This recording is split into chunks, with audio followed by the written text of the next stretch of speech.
On Salvage Hunters, Drew's search for hidden treasures goes from stately pile That's a nice house, but we want to dust it. We want to clean it. to scrap pile. All I wanted when I was a kid was the scrapyard. Wow, that has to be one of the best things I've seen in years. He finds his dream machine, I think it's just a thing of beauty. unearths some classic pieces, Georgian, isn't it? but when it comes to this classic, is his heart ruling his head? I think I must have taken some hallucinogenics last time I looked at the Morris Minor. Drew Pritchard is one of Britain's leading decorative salvage dealers. Hello? You have got the best place in the whole world. He scours the country in search of weird and wonderful objects. That's a mantique. There's nowhere he won't go and nothing he won't consider.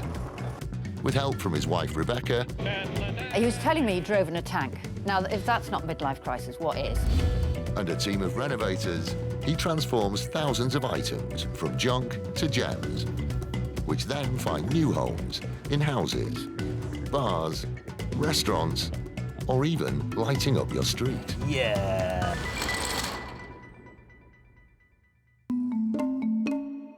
Trade's been brisk at Drew's warehouse in North Wales. He needs to stock up. We've sold hundreds and hundreds of items in the last 2 weeks. I want to make sure the stuff is rolling through. And we have a production line here. We had it for years. I find it, Gavin and Julian sort it and clean it. Mark photographs it, goes on the website, it's sold. And by that time, I've bought some more stuff in. Drew is a workaholic, full stop. If I'm out on the road, I'll check in once or twice a day. If I shout, is anybody missing Drew? Nobody does. Enzo does. I'm travelling with Julian this time. He's come in, been sacked and or left probably 10 times. He's stuck with me and I'm stuck with him.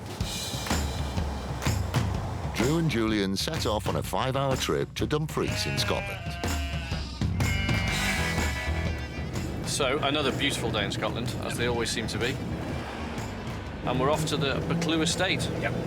They're heading to Drumlanrig Castle, the ancestral home of the Duke of Buccleuch, set in 90,000 acres, one of the biggest estates in the UK. And according to my paperwork, you're meeting Richard Riley. I'm the head ranger here, Buccleuch Estates. Castle itself, they completed the build in 1698. It's got many, many treasures in there. We have a Rembrandt painting, lots of lovely fine artworks. The building itself has some fantastic furniture, and it really is a must-see. But Drew doesn't have his sights on the treasures inside the house. His hunting ground is the places the public never gets to see. Been trying for months to get into this guy's place. And we've got access. What I want today is just a little bit of that old country house magic. But I have to say, It's mighty impressive. check that out. Yeah. It's a nice house, but we want to dust We it. want to clean it.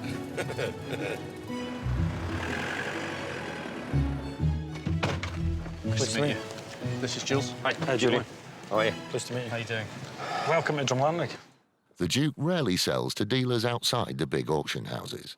But today, Ranger Richard has the authority to sell a few select items. Is there people in the house today? Is the family there today? Well, we're actually open to the public as well. The family are not in today. Oh, no, I'm looking forward to it. Shall we get the van around the back for the furniture, shall we? Yeah, we'll do that. Just chuck the silver under the dashboard. Yeah, OK. Fantastic. OK, so lead on. Drew has convinced Richard to show him part of the Duke's legendary car collection. Can he persuade him to part with one of them? The vehicle we have in here is quite special. A vehicle like this was the first vehicle to cross the Sahara. It's a 1924 Citroën Kégresse half-track. It was in the Bewley Motor Museum, but unfortunately, you know, it's starting to fall into disrepair. The tracks, because they're rubber, they started to perish. So, very, very capable vehicle. It was said at the time you could set the idle in gear, jump out the vehicle, walk up the hill, and this would follow you up the hill like a well-trained Labrador. Fantastic. What a thing. Unbelievably good condition. Everything was just totally original. Just a little gem. This is something I'd be really keen on buying. Cars like this were built in the lead-up to the Second World War and can fetch up to £30,000. It's incredible condition. I'd like to buy it. Unfortunately, no. There's too much history in this vehicle for the estate to let it go. Yeah, for sure. Don't think I could afford it. Wouldn't know what to do with it. I don't think I'd go to the shops in it. Next one. Ford Zodiac Estate. God, I remember one of these in our village when I was a kid, outside the old paint shop. This car has been on the estate since new and is worth around £3,000 in its current condition. I love this. This is a great-looking car, isn't it? That's fantastic. The interior, the dashboard, everything, it's just right at the end of the 60s, isn't it? Yeah. It reminds me as a kid, you know when you go on holiday and your legs are stuck to the back Yeah, seat? That's what it exactly. smells like. Yeah. And it's great because you could drive this now. You don't need to restore it or ruin it. No. Just, I've got to ask, can I buy this one? A 40-year-old car with one careful owner. Could this 60s classic be Drew's first purchase of the day? It's a fabulous thing. Unfortunately not, again, Drew. All these vehicles, you know, they hold... They're very sentimental. One day. Yeah, possibly. One day. Put my name on them. Yeah. Well, I'm here to buy, and as yet I've not been able to find anything. It's been great wandering around looking at everything, but I need to buy stuff. I'm here to buy things. Drew then sees a vehicle that this time Richard is keen to offload. This was actually one of the first Land Rovers that we ever had in the estate. Series 3, early one. Short wheelbase Safari. Yeah, God, it's battered to hell, isn't it? This is the model that had the Safari roof. Yeah, they're brilliant. Keep you nice and cool in our balmy heat that we have here, you know. Too far gone for me. Too far gone? The earlier ones I was looking for, really, Yeah. the Series 1s is really... So you know plans to fix this one? I don't know. No, maybe not. So, where's next?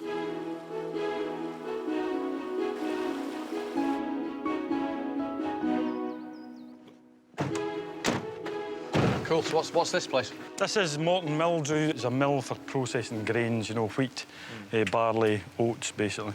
What do you use it for now? It's just used for storage, much to your delight. Yeah. Drew can't afford to leave with an empty van, so he dives straight in.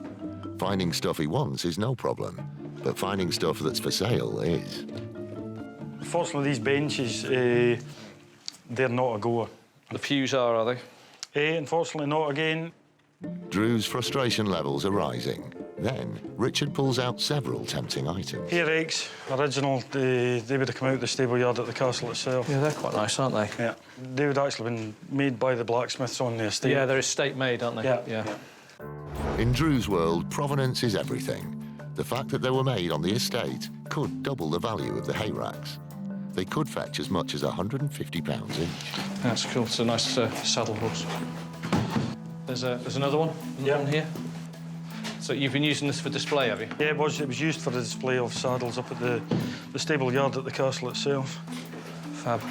Drew currently has a similar Regency saddle horse for sale on his website for £580. Great. It looks like Drew may have struck gold and found the big country house pieces he's looking for. Stand it. Yeah, that's fab. I've never seen any of this size before. They look like, you know, sort of just like a plate rack.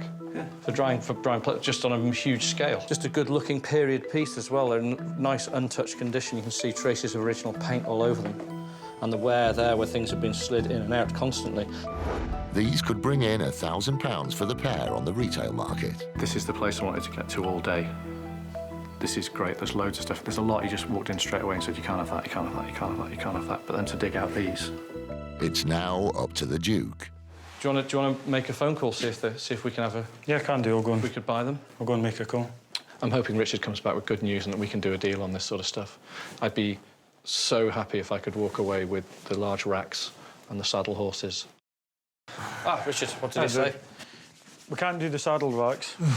Right, OK. But we can do the plate racks. Plate racks up, OK. Yeah. OK. OK, so how much are these, Richard? We're looking at about £75 each, so... It's too much. Too much? Yeah, it's too much. 120 for the 3. 120 for the 3? That's it, yeah. You can just push it that wee bit more. 130, the 3? Yeah, sure. OK. Lovely.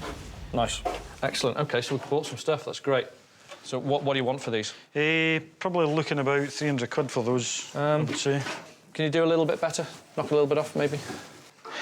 Take it maybe 270. Yeah, that's fine. That do? Yeah, I don't want to beat you up at all on these. Yeah. These are great. I'm really happy with them, particularly this one. You know, Somebody renovating a country house, you know, that's going to look... Yeah, definitely. It's got such a great look about it. Yeah. Really has. Nice one. Lovely. Thank you. Buying some stuff. Excellent. I think both myself and Drew are happy with the deals we have done today. I'm certainly happy, you know, and I think Drew's happy. I don't think I've made him pay more than he needed to.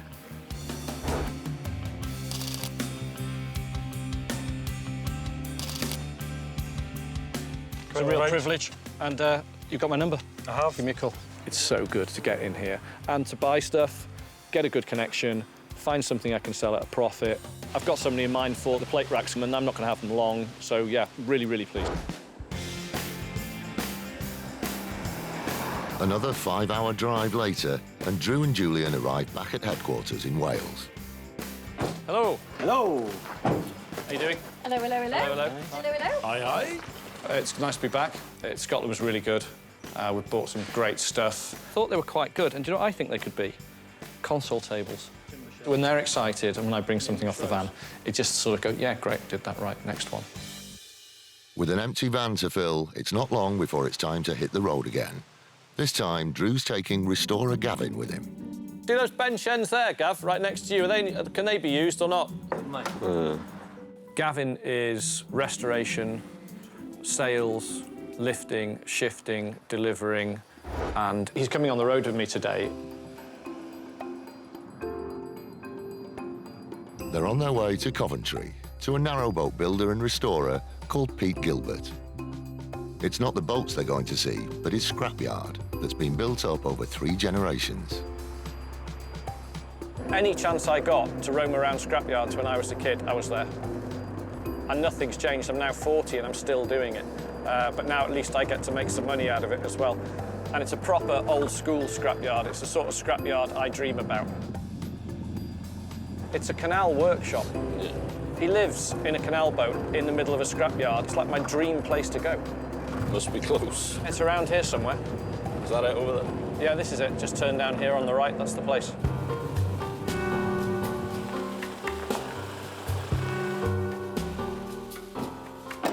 Looks like the place.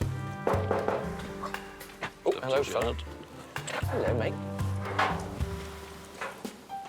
Peter. Yeah. Drew.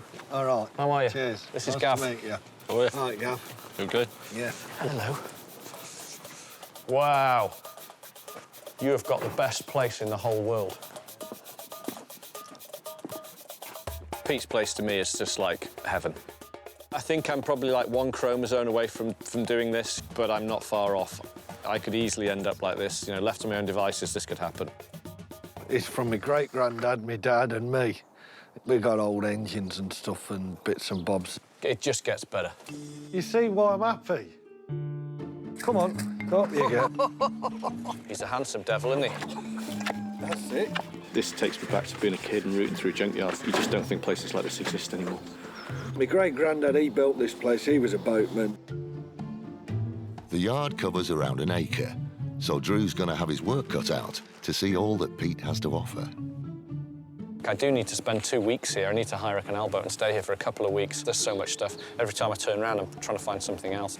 All I wanted when I was a kid was a scrapyard. Well, that's it. Well, I had one. You've got one. I'm really enjoying my day here with Peter, but it really is now time to start buying. Drew spots something he's seen before and dives straight in with a request. This little chap here, who I'd really like a lot. I've owned one before. It sold very, very quickly, and it sold well. I was surprised to find that, and I definitely want to be taking that home with me. This mid-century whippet is very collectible and can sell for around £200. Nice, lovely. It's so out of context here where it is. Brought in somewhere else, that's really going to shine. Obviously without the collar. But is this something I could have a go at? You got to have a word with the wife about that. She's in charge of that one.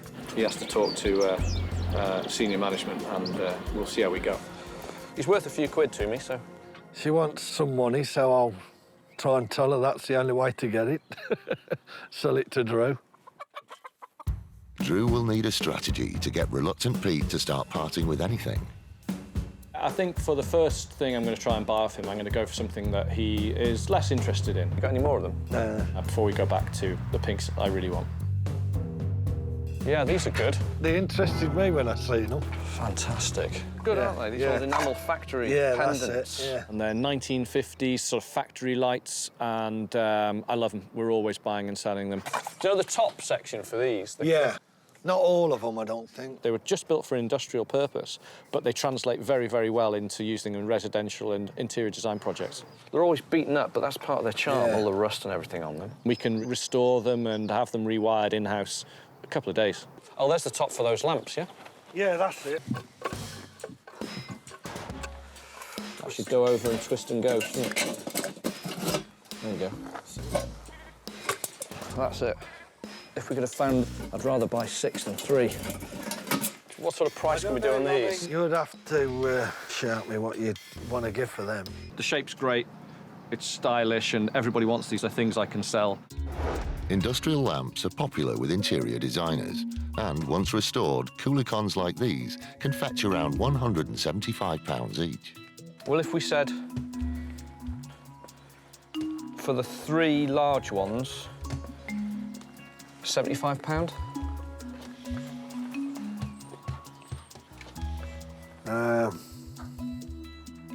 Yeah, go on then. Sure? Yeah, go on. These 3 here, 30, £10 a piece. Yeah. That's a bit mean, 15. £15 a piece for those. That's fairer. So 45, 75. Yeah. Yeah? First purchase, money changing hands, great. Always makes it a little bit easier for me, and it just relaxes everything and, you know, oils the wheels. I think that we used as a heat lamp for the chickens. Drew is always on the lookout for the unique, and he spots something that definitely fits the bill. These are fantastic. They're either been made by somebody at an art college or something like that. I think they're Roman. There's something about them I like. Is that the top? There's like stoppers. Oh, yeah. Oh, wow, look. Look at that. Really weird looking. No chips, nothing missing. They're great. But once again, Peter's reluctant to strike a deal and defers to a higher authority. Where are they from? The missus is I can't find any got marks them or from anything. somewhere. I'll phone her up and see Can you what give us a they're all ring? about, yeah. You know these pots you've got in that blue tub? What are they? You know, them odd-shaped things. Yeah, that's Weird it. things. These are for sale, then. What about £80? Yeah. Right. Yeah, she'll be happy with that, I That's think. all right, isn't it? Yeah, keep her okay. happy. OK, yeah, we'll take those. With a couple of purchases under his belt, Drew is happy, but he's not ready to leave just yet. It'd be worth trying her on the dog again, because the dog is worth £100 to me. Yeah. I'm really hoping we can buy that dog statue. That's the thing, it's sort of bothering me, because, like, I know I can sell it like that, really want it. And it seems that Pete has saved the best till last. You like this one? Oh, wow.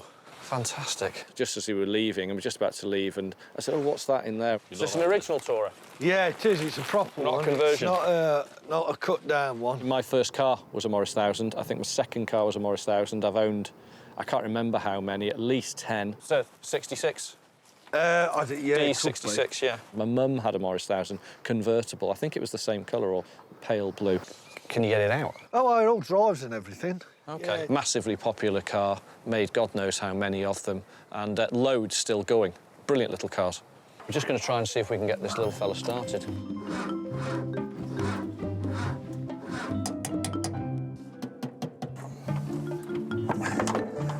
we have it the wrong way round? Yeah.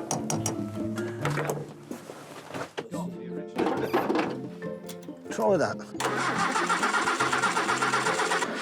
I think I just flooded it. Shall we try her again? Yeah, try them again.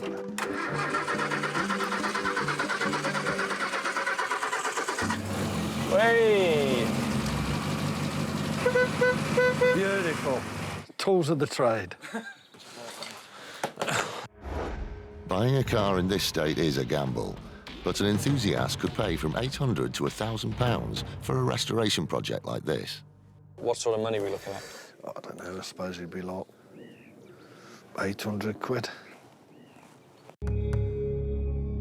When he came up with that, I thought, should I bid him on it and sort of try and knock him down a bit? But he was really genuine. He said, look, I did pay that for it. And you can tell when somebody's lying. He's not lying. That's what he paid. I don't need to sort of kick his head in on it. Let's just keep the price right, give the guys money back. it's the right price. Yeah, we'll take it.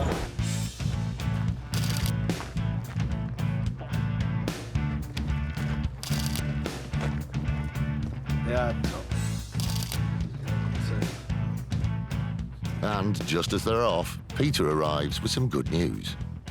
Yeah, Drew, I've had a word with the missus and she said she'd let you have that. Really? Yeah. Fantastic.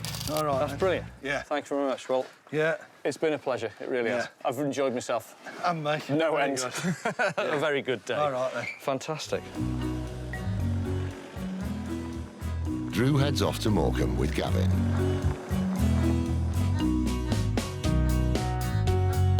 He's heard of a company that ships huge quantities of antique furniture. It's not his usual hunting ground, but he's prepared to take a chance. I'm going to go and see this chap. Golly. Furniture's my business, and I know I haven't got that many things, you know, that he would be interested in, but I'm going to show him a couple of items. Do you normally have good stuff? It's not usually our sort of stuff. It doesn't have sort of junky stuff like we like. Everybody has their own taste, I suppose. Apparently I rang Rebecca too late last night. I'm in a bit of trouble. When you don't ring, why didn't you ring? I'd stay out of it if I were you, if you got any sense. Aha, here we are. See what I mean? Big outfit, proper job.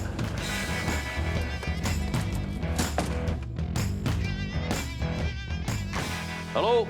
Golly. Drew Pritchard, this is Gav. Gav? You okay? Hi, Gav. You all right? Yeah, I'm all right, thanks, yeah. Good. So we just thought we're in the area, thought we'd call in, see what you got. I'm after the strange stuff. Right. The sort of the rusty old architectural, decorative, Yeah. shop fittings, runs of lighting, that type of thing. All right, then. Just feel free to wander about. Find that door. Oh, it's a great place. Yeah. It's full, isn't it? Tons of stuff. You've got some fantastic stock here, haven't you?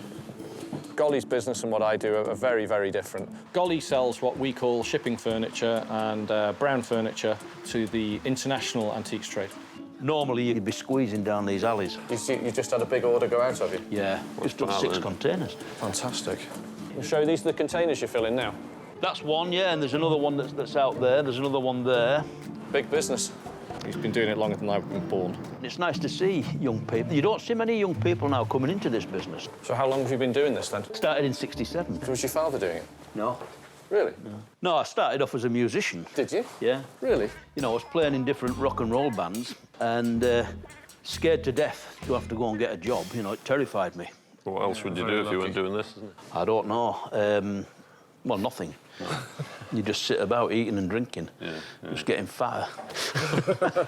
I really like Golly. He's just a really down-to-earth bloke.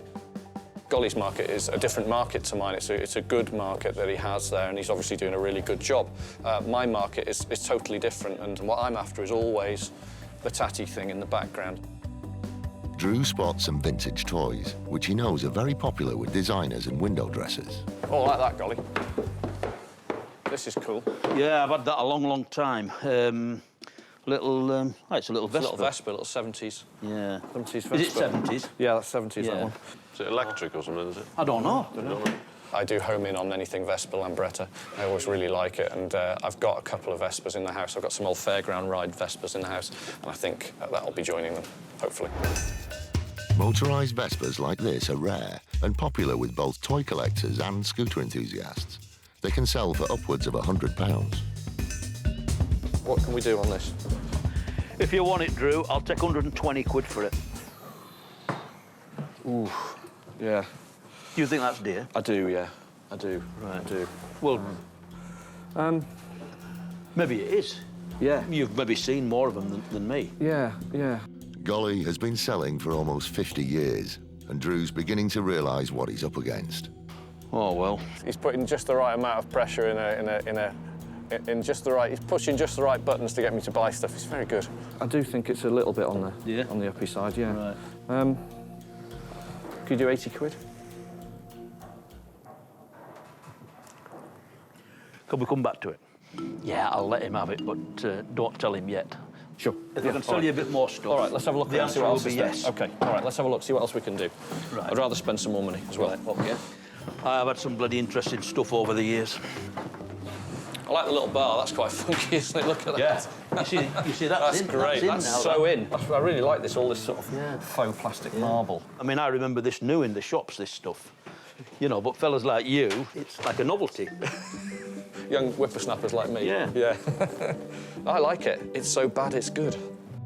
Despite growing in popularity, mid-20th century furniture is still a niche market, and finding the right buyer could be difficult for Drew. Examples like these could sell for up to £200 to the right buyer. What sort of money something like this now? 120 quid. 120 quid? Maybe. I'll give it some thought. Yeah. Well, look at this. There's another one here. Another Del Boy bar. That would have been the bee's knees, you know, in 1955. Yeah. Oh, you'd have been posh if you had that in your house, yeah. Yeah. What's something like this running at now? I'll take 85 quid for it. 85 quid. That's great, isn't it? It's a brilliant price for somebody. It really is. I don't know the market on that, so it's maybe a step too far, but also I don't know if I'm going to get it on the van. So, has master negotiator Drew met his match? For now, all Drew can do is be led by Golly. What else have you got? There's a little bit of junk outside. Just opened the security system. I've got an old building. Hey, look, there's a diver's helmet there. That's a cool thing, isn't it? That's really never moved from here. Really? That's a mantique, Yeah. isn't it? That's a bloke antique. That is. Definitely. Very cool. It's nice, isn't it? It's all right, yeah. I've never owned one. Right. Quite like it. I like that it's not polished. Looks like a sort of... Yeah. Like Darth Vader's helmet, isn't it? Yeah. What's something like that worth? I want 800 quid for it. Yeah, I suppose that's probably right. I think it could be worth more. Yeah. I think it could right. be. It's a nice thing. Yeah. US Navy diving helmets like this were manufactured between 1915 and 1980 and can go for as much as £1,000. I'm always looking for stuff I need to be selling it the next day, and that I'm not going to be able to sell the next day. I just don't know. I don't know on that one at all. Drew is clearly getting agitated. He has yet to make a purchase, and this could turn out to be a wasted day. You don't see many of them around here. Hey, donkey. That's a nice big cart. Yeah. Once again, he tries to get the ball rolling with Golly. I like that, though. That's quite good, isn't it? Ah, yeah. Quite like that. It's a good, nice advertising thing, that, you know, you can stick that up in a shop. Cigarette things. I like it. I like it, yeah. Metal advertising signs are popular and easy to sell. This one could fetch £80. What's that, Golly? 50 quid. 50. 40? 40 quid? We'll do that? Yeah, you can if you is want. that all right? Yeah. What's picking out in red? That's OK. Yeah, we'll just leave that alone again. Yeah. Give it a little bit of a polish, but £40, I'll take it. All right. The ball is rolling, but Golly is still calling the shots. Let's see if we can do a deal on that Vespa. I haven't bought a lot Got one more thing to show you. All right, let's have a look then. Cool. Drew can only follow as Golly leads him into the dark recesses of the warehouse. Bloody good chair, this, Matt. Oh, hello, yeah. It is, honestly. Yeah, that's a good-looking thing. I'll tell you what, it's near enough perfect.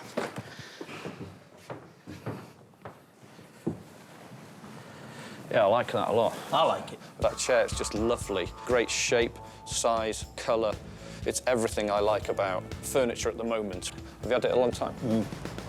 I've had it a very long time, yeah. You come local? Yeah. Come out of a house local. Nobody has ever asked about it. If I offered that to an American for 50 quid, he'd laugh at me. Yeah. If I offered it to a Japanese dealer for 50 quid, they'd laugh at me. They'd rather buy that. Yeah. Well, we've got the market for this. But I can't shift it. Yeah. You know. Whereas I couldn't shift this. No. It's the two branches of the antiques business, isn't That's it? right, It's a strange yeah. mix. How old is this, do you think, Golly? It's Georgian. Georgian, is it? 1810? Yeah. Somewhere around there? Yeah, about 200-year-old. Yeah. An unrestored Georgian piece like this is a rare find and very attractive to interior designers and photographers. It could fetch as much as £500. What sort of money are we looking at? I'll take 200 quid for it, and it's cheap. Yeah, you are doing me a bit of a favour, to be honest with that, aren't you? Yeah. Yeah. Honestly, I've had more bid years ago. No, that's very fair. Very fair. No, I'll have that. All right. Wonderful. Thank you, Golly. You'll do well with it. I will. I will. That's Don't great. be in a hurry to sell it. I won't be. I'm not giving that away. No. No, very nice. A really good price on that. I'm very, very happy with it. He understands that putting that in the right place will achieve a nice profit on it. I think you could sell it easily for 500. brilliant. I'm very, very happy with that. I didn't want to call in, but I have, and now I'm really pleased that I have done. Now the painful bit. What can we do on the little Vespa then, Golly? I know I haven't spent a fortune with you. Well, there'll be another day, won't there? I'll be back. Next time you come, Yeah. we might take some proper money. Take some proper money off me, yeah. Put it down at what you offered me, 80 OK, quid. that's fine, I'll take it. Drew's chance drop-in has paid off. He's made several purchases, but more importantly, it looks like he's found a new supplier.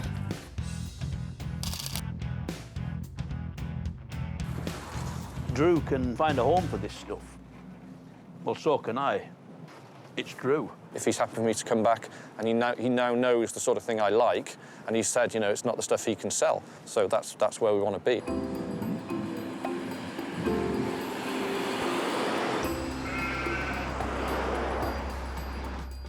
A couple of hours later, Drew and Gavin are back at the shop in Wales, eager to show their spoils to the waiting team.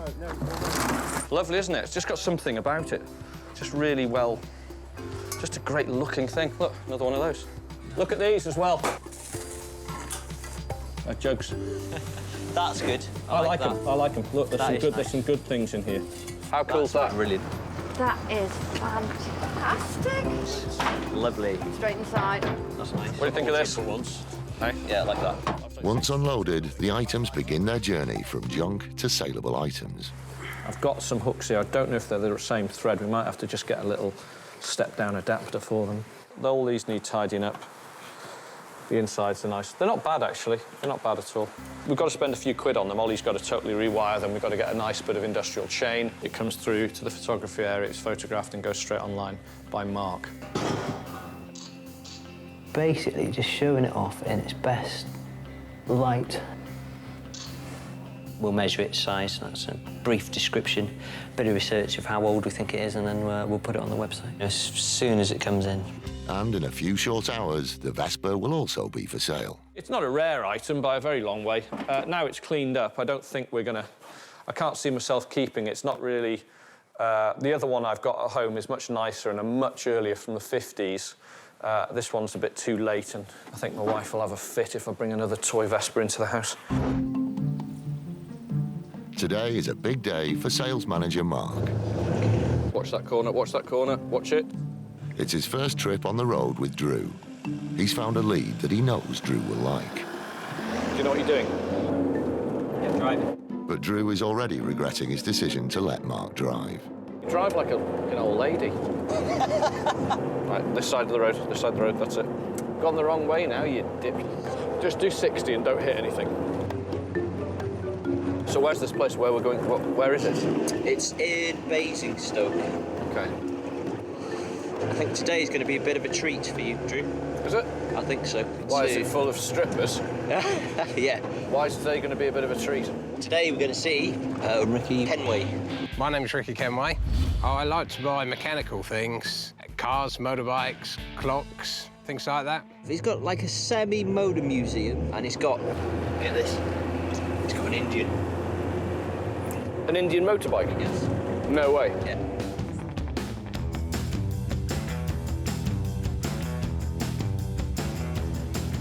We've reached our destination. Ooh. Ooh, look at what he's got. Oh, he's got fabulous stuff. Hi, Ricky. Yeah. Drew. Hiya. Hi, how you doing? Yeah, please meet you. Fantastic place you've got here. Mark. Hiya. I started off as a mechanic, and a mechanical background, you just keep on fixing things, and I particularly like to have old, original things. I suppose it's like a kid in a toy shop. God, it's fantastic stuff here. Mark and Drew know that obsessive collectors like Ricky rarely sell their prized items, but often have stuff lying around that may be of interest. Buy these kids stuff home and you think, why on earth did I buy that? I know, like a fiberglass rhino's head. But it's a gamble, and they may be going back with an empty van unless Drew can work his magic. So what's in here then? There's all sorts of treasure in there, you'll have to have a look. This is the good shed. Yeah, all the good stuff's in there. Wow. Look at that. That's incredible. When I first got it, it was a showman's engine. They expect heavy haulage. So how old is this thing? So 1901 it was built, and when it was new, it was used in London, when they were building the undergrounds, all the soil that was excavated was dumped with this, so this would pull a whole load of trailers. It's pretty damn impressive, you know, to see something like that. You will pay £300,000 to £400,000 for something like that today. Well, I had a roller before that, and that just seemed like a natural progression to get something bigger and better, and just a big boy's toy. And you take these around the fairs and stuff, do you? Or? Well, up the pubs there. Yeah. The sort of favourite trip. Take it up the pub? Yeah. That's fantastic. Yeah. It's lovely to see blokes still making things in sheds. Old British tradition, he's keeping it up. It's great. And that, for instance, what age is that? That's 1896, steam car. This is what you steer it with? Yeah, so you've got left and right. Yeah. And it moves further than this, but I won't push it now. And that's reverse, that's forward, and twist for accelerate. What's something like this worth? It's the only one, and he built 7, the guy who built it. It's a man called Whitney. And it's certainly a 6-figure sum. George Whitney was a famous inventor from Massachusetts, and his cars almost never sell on the open market. Ricky bought his from the Bewley Motor Museum. So this will probably end up in a museum, though, won't it? Yeah, it will certainly end up in a museum. He built the steam engine himself. He's put together most of the vehicles. He does all the restoration work, all the milling, all the welding. It's quite breathtaking to see what he's doing, and the standard of the work he's doing and the restoration to the items and making new things is fantastic. You've got such an eclectic mix of stuff here. Yeah, I have, It's hard to sort of pin down what you just like. Some people collect 4x4s, and some people collect motorbikes, and some people collect steam engines, and God knows what else. But he's got a steam engine and that, and motorbikes, and toy cars, and scramble bikes and Land Rovers, and it's just a really weird mix. I like nearly all of it, you know, most of it I'd happily take home. But Drew hasn't come to look at Ricky's collection. He's here to buy. Wow, absolutely fabulous thing. It's a long shot, but he's desperately keen to see whether the Indian motorbike might be for sale. That has to be one of the best things I've seen in years. I think it's just a thing of beauty. Work of art. Absolutely gorgeous. Yeah. It's an Indian 4 as well, isn't it? This is a seriously rare beast. Yeah. Founded in 1901, the Indian Motorcycle Company was once the biggest in the world. This particular model, the Indian 4, is extremely rare and is worth at least £25,000. God, it's fabulous, isn't it? Yes.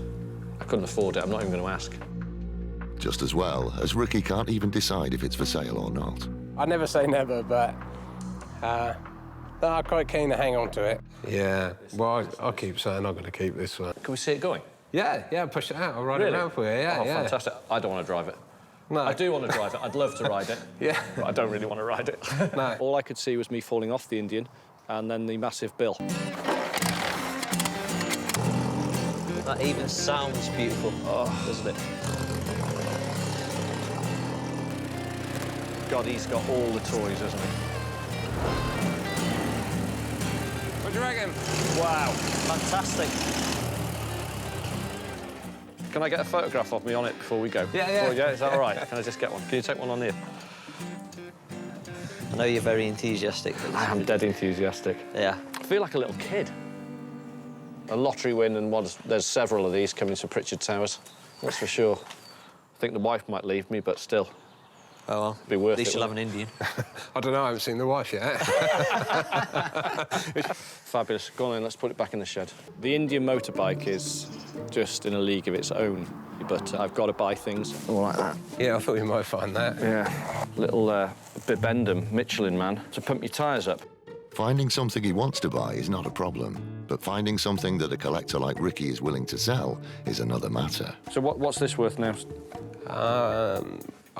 All I'm looking to do is get my money back on that, and I'll give him £400 for it. 400 quid. I can't make any money on that. Well, maybe a little bit, but not really. These are fetching good money at the moment, aren't they? Yeah. I like the vintage little toy pedal car. I thought that was great. What are you asking for this? £1,500 for that.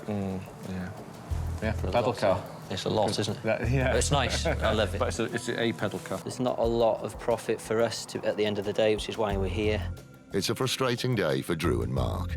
Experience has taught them that collectors are often impossible to deal with, and Ricky seems to be in that category. I quite often sell things and price them accordingly. So if I don't want to sell it, or I'm not too keen on selling it, then I'll price it a little higher. But Drew has dealt with this type before and has a strategy to get one object he spotted. I have to say, when I first came in, I spotted that, which I really like. The bumper car picture? Yeah. This naive painting of a bumper car dates from the 1950s or 60s and is painted in the style of one of the most prolific painters of fairground rides, Fred Fowle. Yeah, it's a fair one, isn't it, offer just on hardboard? Yeah. Yeah, but I do like it. Drew does this kind of usual thing where he shows absolutely no interest in it whatsoever. And then towards the end, when he's befriended the customer, he'll make a pitch for it. I like it. It's got a great look to it. Yeah. Is that something that's for sale? Drew knows that the nostalgic subject matter and the scale of this painting will appeal to a wide audience and that it could fetch around £800. I think it'd probably be too expensive for you, to be honest. I mean, I would consider selling it, but I'd want a lot of money for it. What would you want? Oh, he's going to ask like £1,500, £2,000 for it, even in its hardboard, ripped, punched out, crappy state.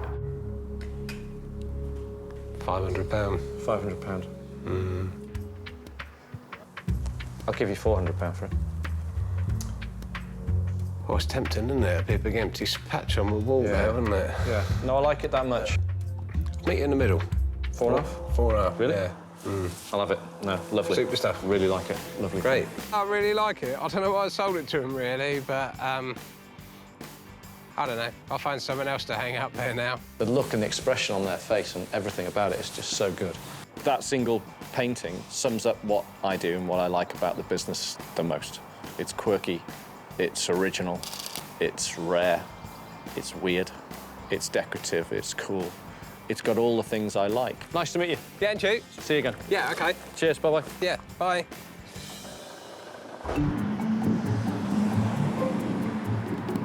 It's been a long journey just for one painting, but Drew can't wait to share his find with the team back in Wales.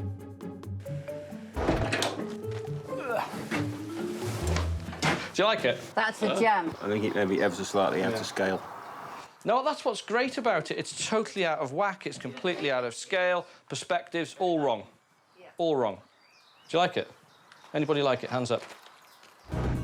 Drew has encountered an interesting mix of sellers this week, but now it's time for the tables to turn as he takes the plate racks he bought in Buccleuch to one of his best customers. I'm down here in Brighton, so I'm coming to see Alex today, over in Kemp Town, which is only about a mile from the pier. I've got something that I know she's going to want on the back of the van. I've had this shop here now for 5 years. What I've come to understand is quite simple, really, which is that all I do is express myself through what I buy. Hi, Alex. Hello. How you doing? I'm good, thanks. Oh. OK, Jules, watch that chandelier. Alex has been a favourite of mine as a dealer before I knew her. I was a little bit of hero worship for her, to be honest with you. Her look is so strong. What she does is so individual. Wow, lovely. What do you think? Nice size. I think Drew is what I see as being sort of salt-of-the-earth, authentic dealers where you feel like you're getting something at source. Should we talk money? Yeah. I'll tell you what I'd like to pay. Yeah. 500 for the pair. 500? Yeah. That's giving me a little profit, a little, like a little profit. But that sounds good to me. No, and I know you're not going to shift, are you? I'd like 600 quid for the pair. Right. 550, you're not going to say, you're going to say no, aren't you? I'd be happier with 5. And I know you like keeping your customers happy, don't you? Yeah. Yeah, regular customer, that's fine. I'd rather you have them, to be honest with you. I've made a little bit, so that's fine. That's fine. Not a huge profit, but Drew is happy to have passed such a unique item on to a dealer he respects. She's doing something with the antiques trade, which is very unusual and extremely hard to do, which is giving a totally fresh, modern perspective. It's special, it's simple, it's beautiful, using fabulous old antiques. That's hard to do, and she makes it look effortless. A couple of days later, and Drew's wife, Rebecca, is anticipating another new arrival to the shop, as the Morris Minor Drew bought in Coventry is delivered. Another car, I've lost count. I don't think there's ever going to be a cut-off point where Drew says, I've bought too many cars. But will Drew's weakness for this cute classic prove to be a good business decision? 500 yards down the road from our shop is a Morris Minor restorer, and then he is coming down to give me a price for the work on the car and to see if I bought it right in the first place. Hi, Dave. Hi, Drew. How you doing? All right, mate. So? Yeah, well, you said it was a bit rough. When I picked it up, I noticed there was a little bit more work than I'd initially thought. I was just excited when I first got it, you know. Well, the outer undersill has gone... The riggers have gone on it as well. Back chassis shot. It's had the gold seal engine. Yeah. So the chances are that that's, you know... It's done a load of miles. Yeah. I paid 800 quid for it. Right. I knew it was pretty ropey. If I'm going to pass it on, I need to be able to sell it a bit of a profit. Do you think I could stretch it to maybe get £1,000 for it as it stands, or is that just way out? Yeah, to the right person and someone who may be, you know, willing to do some of the work themselves. I think I must have taken some hallucinogenics last time I looked at the Morris Minor, because unfortunately it was slightly worse than I remember. It's what I expected. It needs an awful lot of work, and I'm hoping it will go to somebody who will restore it. I'll never sell it to somebody who's going to cut it up for parts. The dog I bought from Peter, I knew where that was going to go and what I did with it. As soon as I got it, I sent a photograph to one of my regular clients, an international antique dealer. We had a sale this morning of one of the items I bought while I was away. How long was it in the shop? About 32 seconds. Yeah, and they were Not sold. long. Yeah, the full set of those unusual little pot jars. We doubled our money. That's fine. That's all right. The fabulous leather chair I bought from Golly, what I did with that, I have not a standing order, but pretty much from a foreign interior designer for any chairs of that period, and he took it immediately. You'd look daft if he bit you. A week later, and Drew has sold the Coventry car. Today, new owner Dave, who renovates Morris Minors, arrives to collect his latest project. Here's me. There you go. Me prize and joy. And the price? £800 and 50 pence. 50 pence more than Drew paid for it back in Coventry. I'll soon get it back to A1 condition. There's no real profit, but Drew's just glad to have saved another car from the scrapyard. I've made a bit of a loss on it, but I don't care because I know you're going to save it and it'll be done. Yeah. So well, as soon as it's finished, I'll send you a couple of photographs and posts. I'd love to see it done. Because I always do that. Yeah. I always send a photograph of the finished car when I finish it. Oh, great. Well, I'd rather see it done and lose a few quid, and at least somebody's going to do something with it. So, look, thanks very much. Thanks, Drew. Cheers, fellas. Thanks for coming. Then. All right. Thank you. I love it when stuff sells quickly. It just makes it so much more fun. Sometimes it just isn't the money. It's finding out it goes somewhere you really didn't expect. It's sold. It's sold. It's sold. I didn't make any money on it. Well, there. 50p. 50p. That was it. So Not the best business deal I've ever done, to be perfectly honest with you. Can't even buy a bag of chips. No. No. And we can't retire. No. Not off the back of that one, no.